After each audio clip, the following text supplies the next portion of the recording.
I wanted to start with some words of thanks. Thank all of you, because through the pride that I can feel today with which we're concluding this symposium, when we look back, you can see that we have done a significant amount of work. And that's what I would really like to stress here today. And so I'd like to thank all of the people who've participated today, thank our speakers, thank the few for the presentations, because they were of excellent quality. The debates were excellent as well, so were the questions. Thank you very much to Philippe Petzer as well, who was here to host today's proceedings. Thank you to François Xavier as well. Thank you for participating and coordinating the roundtable. Thank you very much for the members of our panel. And thank you, Mark, as well, for participating. Thank you for being here with us today. Thank you to Bruno from Paris and to Jean-Philippe and François, who were here in person. Thank you very much as well to all of our participants of the AKER project. It was a fantastic team, a scientific community, a real research community. And a research community isn't just the sum of individuals. It's a whole atmosphere. It's an added value because of all of the good humor that you have displayed as well. And we were very lucky to have a bureau, to have a board. And I would like to thank all of the members, and thank you very much, Bruno, my colleagues, Bruno Dupré, that everybody knows, that the whole world envies us for having Bruno with us, Vincent Audinat as well, who joined us during the project. So I'd like to thank Marc Richard, who came before him as well, and also Elige that helped us with Tanya, Yetta, and Gail now, who have all helped us with the project. I'd like to thank the scientific committee. We didn't mention it very much, but we did have a scientific committee to help us throughout the project with national and international experts.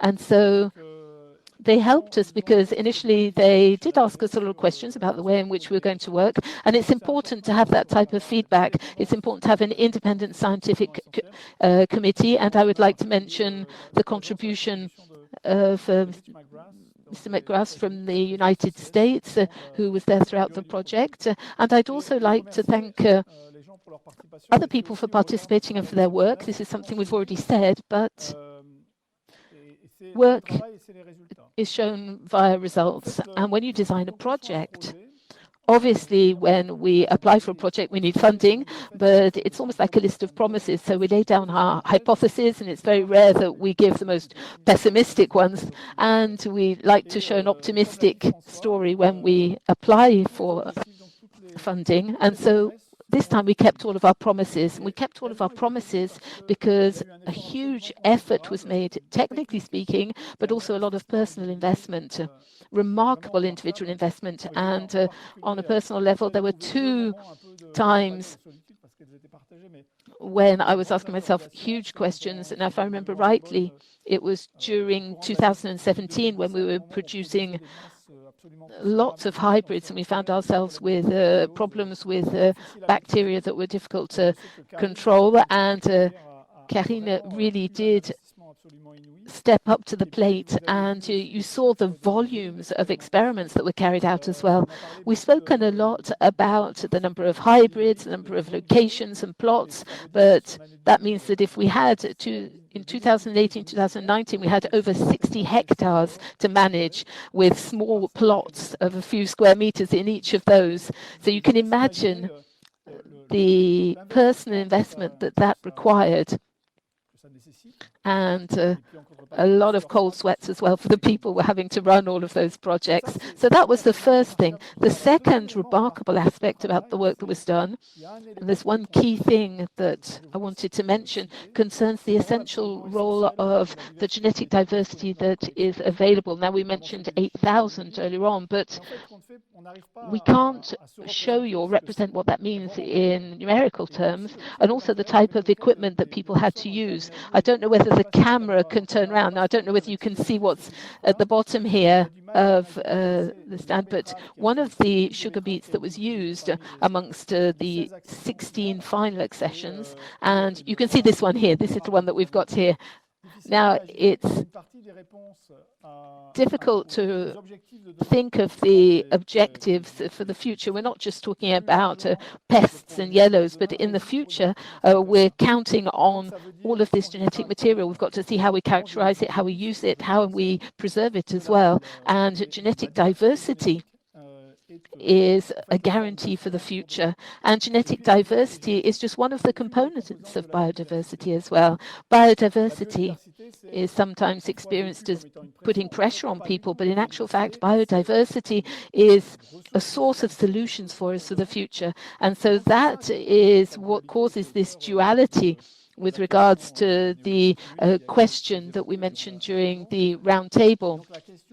We were asking about how our generation with neonicotinoid treatments, how is our generation going to preserve the biodiversity for the farmers of the future and for the generations of the future? And I think that that is at the heart of what we do. And the AKER program, by working on this, we've thought about private goods and the way in which we can produce, but also the common good. And we've thought about the genetic resources. Now, you're going to say that I'm going on a little bit. Now, for those of you who've already worked with me, you know that sometimes I take my time. What can we learn about the overall coordination of projects from AKER, because the challenges were huge? First of all, it's the first time in France that we've had this type of project, because it was a very long project. 8 years is a long time. Most European projects are over 3 or 4 years. Most of the CASDAR projects are over 3 years. And we chose with the General Commissioner to have a long project in terms of the investment. And I think that that's remarkable, because these long projects have such power for transforming fundamental research, but also for the type of research that we have done here, because it enables us to have very distant objectives by creating communities. I don't think you can have an activity if you don't have a scientific community there to back you up, but also you can make your target change and your means change, even though we have to write what we're going to do right at the beginning. And here we had objectives with the opportunity to evolve as well. And that's a strength, and that's a message to all the people who are coordinating projects and research policies. You've got to make a lot of effort with regards to that. And we used the same philosophy when at INRAE we were asked to develop the priority projects for farming, because the idea is that we should create projects for protecting crops, and I think that's an essential aspect of it. The second lesson that we have learned as part of the AKER program concerns the way in which it was created or constructed. We like to talk about co-building. That's a very it's a word that we like to use today, but that's really what happened with AKER. We involved a lot of professionals. At the time, we involved CGB with CGB. I don't know whether he's online with us today. I would like to say hello to him. And there's also a role in defining the objectives, because the major point of this is that you have to think ahead and far ahead. And we have to think of a long time frame. And when you look far ahead, the presentation that was made by Bruno this morning, the very first presentation, gave you an analysis of what we did in the past. We looked at what we were able to do previously. And when you look at over 30 years, we multiplied by 2 the sugar yield. And then over the last few years, as Bruno said, we have compensated for that. You mustn't forget that all of this progress is the fruit of research. And sometimes we say, what's research doing? Well, have a look 30 years ago. If we hadn't had research, public, private research, and the efforts made by all of the seed producers, then we would never have achieved what we have today. And so if we can think ahead, then we're able to build where we'd like to go, even if, as Jean-Philippe said, we can sometimes do things in a shorter time. We can find shortcuts. months, but we can never reduce that time to zero. We can never do things instantly. Third major aspect of the program concerns how we're able to bring so many people on board, so many partners. Beyond creating a community, we have to involve people with different skills and expertise. And within this program, as with all other projects, we had applied research, scientific research, and with AKER and private companies. And with AKER, we made a lot of effort because with Bruno, we wanted to involve higher education as well, universities. And what does that mean? Well, it means two things. First of all, there's this link between research, applied research that we're used to, but then this is something that was underlined in the debate. We have to involve innovation and public debate. And that's why it was good to have Bruno Ferreira with us for the round table. AKER contributed to these major programs, and major programs must involve all of these different dimensions. And as Mark Stevens said earlier on, the responsibility that we have is to train future generations, scientists of the future. And with Bruno, we would like to work with the universities. We'd like to be far more involved in training students, maybe work with engineering schools as well, and that's what's essential. So we've got to involve lots of partners to do that, and we can involve partners with an original form of organization, maybe. I'd like to talk about a vision. You know, you've got to think to the future, look far ahead, and also look at what's urgent now with regards to viruses, pests, etc., crop protection. And the idea is to not put new pressure with long-term objectives. You should never try and combine emergencies with long-term visions, you know, because the thing is you can't forget the emergencies that only work long-term and vice versa. And so that's what's important. You have to think about the future, but manage what's happening now. And then lastly, within AKER, we said we have got to improve what's available because sugar beet is probably the most recent crop to have been domesticated, and this was boosted by Napoleon. And initially, we said, okay, we won't manage to succeed long term if we don't find original methods so that we can improve the genetic diversity. And the methodology that has been created is very original because rather than just phenotyping as we used to, we started by putting all of this into a genetic fund so that we could try and explore the genomes and increase the quantity. And you saw the work that was done this morning with this huge amount of resources which are now available. The organization was also based on the fact that we have to use all of the technologies available.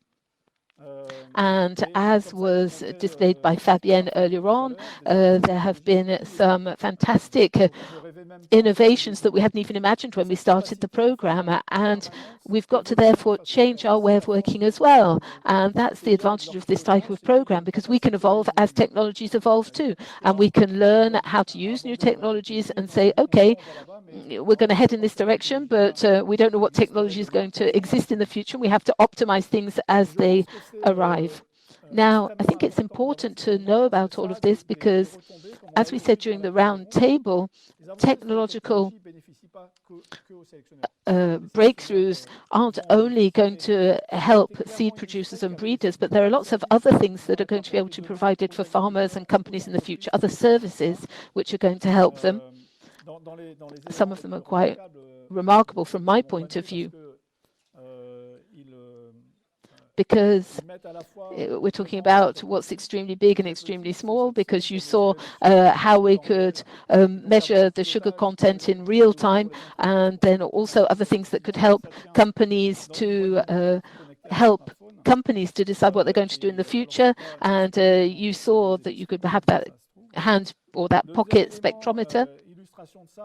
We were also talking about X-ray tomography, which for the first time will enable us to see what's happening in sugar beet seeds in a non-destructive way, so we can do so many things afterwards. And we discovered things that we just didn't have in the past, and also changes in the way in which we're doing things. This is one of the objectives that we had stipulated at the beginning of AKER, but it wasn't compulsory, but we said as a group that we even if now people are talking about open data, 8 years ago it didn't seem obvious, and so we said that we wanted to work with open data, and as we said during the debate, the work that we did on the anthology as well. So we've got to be able to speak the same language, and I would like to congratulate the work that François did to open up this subject and help the community so that the sugar beet community could work together. And then the last point,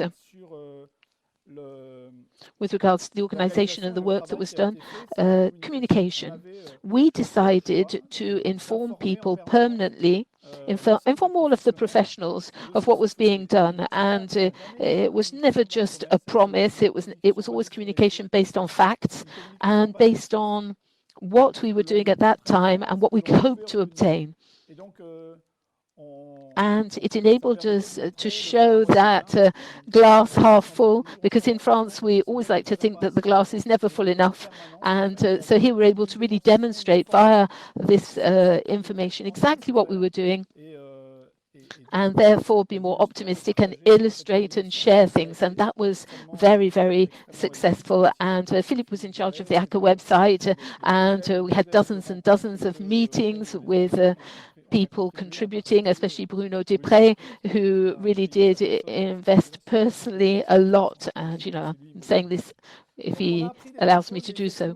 So now we have come to the end, and what comes next? And we are all looking at this question of sugar beet, and also looking at all of the viruses and pests. And as we said earlier on during the roundtable, there is a research and development plan on the future problems with an obligation to succeed. Now, biology can sometimes surprise us, so we'll see if we can find all of the answers and solutions and results that we have committed to finding. But there is an R&D plan which is currently being drafted, and it should be presented next week. It should be presented to the minister next week in detail. And what I noted during the roundtable was that, as François said, we want to collaborate, and as part of the AKER problem, when the program started, we were the only French participants, and now the situation has changed, and also a commitment from professionals, as Jean-Philippe said. And I'd like to say to the professionals, what are the additional resources that you can provide us with to help with the activity? Now, the budget for the ITB comes from professionals, but we can talk about that later. Now, if we have a look at what we have learned from the program,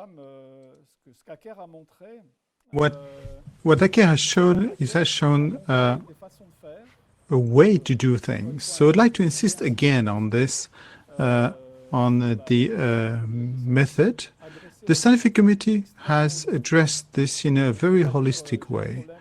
I don't have I make resistant varieties because I have an issue, but it's much a wider spectrum, wider ranging questions, and I'm going to have a committee around it. And AKER gave us a resource. This is diversity and genomic selections to mobilize more material, go faster to provide answers at least for the genetics. But beets, pests and viruses, the question is, how will the new varieties insert into the production of tomorrow? So thinking about the R&D plan in terms of viruses, with regards to what is being done in for a long-term agriculture, this is organized around agroecology.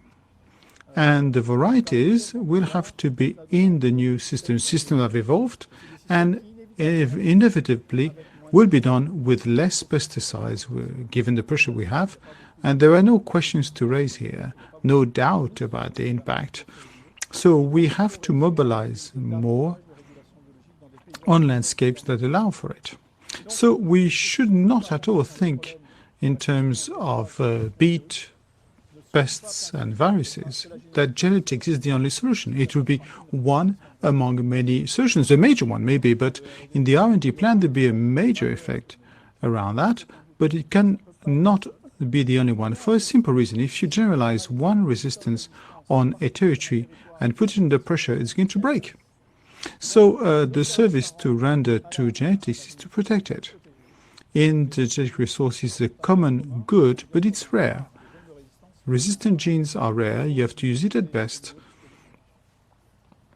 So before I conclude, there is one thing that was not touched on during the discussion, which is a totally new area.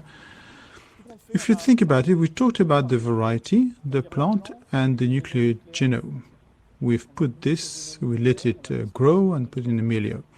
There's one dimension that was a major discovery since AKER was started, is to discover that around plants, on the phyllospheres, but also in the roots, there is a microbiota, and we don't know its role. So potentially, in part, the questions we are raising today, whether about fertility, resistance to diseases, or the issues you can imagine, this microbiota could have a role to play, and this is part of the questions in terms of fundamental research that we'll have to address very quickly. So as a conclusion, only 3 words. The first one is that, as I said, we have created a major resource for the future: genetic diversity, methods, and communities. François insisted on that, and rightly so. So we've really done that. The second element, and I have to do it, otherwise I'll be told off. This is why we produced some reference books that you can easily buy. One is in English, this one called Sugar Beet, the other one is called La Betterave Sucrière in French. And they are available for sale. And since dissemination is a must, we have electronic versions that can be downloaded. So we've put part of our budget on this. It's like the adapted method. It's not something that we had planned at first. And as we went along, we said we had to have electronic versions. So you can download them as e-books. And under the direction of the board and with the help of Philippe, we wanted to make it extremely easy to read and pleasant to read. So I hope that you take as much pleasure reading them as we had writing them.